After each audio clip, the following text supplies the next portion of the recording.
திருநீர் பூசிட்டா முத்தி கிடைச்சிடும். திருநீரை வாங்கி இந்த கையில் போடப்படாது. திருநீரை வாங்கி இந்த கையில் போடாது. பத்தியோடு சிவசிவா என்று திருநீற்றை பரிந்து கையால் எடுத்து பாரினில் விழாதபடி அண்ணாந்து செவியோடு பருத்த புயம் மீதில் ஒழுக நித்தமூ வரகளா நெற்றியில் அழுந்தலுற நினைவாய் தரிப்பவர்க்கு நீடுமணி அணுகாது தேகபரி சுத்தமா நித்தமு நிமலனங்கே சக்தியோடு நித்தமும் விளையாடுவன் முகத்திலே தாண்டவன் செய்யுந்திரு சஞ்சலம் வாராது பரகதி உதம் இவரையே சத்தியம் சிவன் எனலாம்.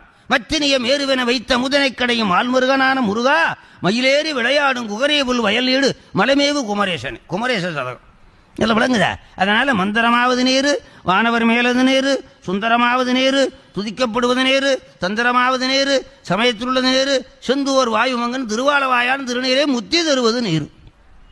எல்லாம் விளங்குதா? அதனால திருநீரு உருத்திராட்சம் பஞ்சாட்சரம் சிவனடியார்களுக்கு அடையாளம். சிவனடியார்களுக்கு அடையாளம். அதான் திருநீரும் கண்டிகையும். பரமசிவன் அமலன் பத்தற்கு சின்னம் உருவுடலில் கண்டியும் நீரும். இதுதான் சின்னம். சின்னம்னு தெரியுதில்ல, சின்னம்னு தெரியுதில்ல, சின்னம் தெரியுதில்ல, கட்சி சின்னம் தெரியுதில்ல. இது சிவ சின்னம், சிவனுடைய. அது இப்போ பத்திரகிரியார் பட்டினத்தாருடைய சீடர் பத்திரகிரியார் சொல்றாரு, அவவேடம் பூண்டுங்கு அலைந்து திரியாமல் சிவவேடம் பூண்டு சிறந்திருப்பது காலம் பத்திரகிரியார். ஆகையினாலே திருநீர் நிறைய பூசினா முத்தி கிடைச்சி போச்சு.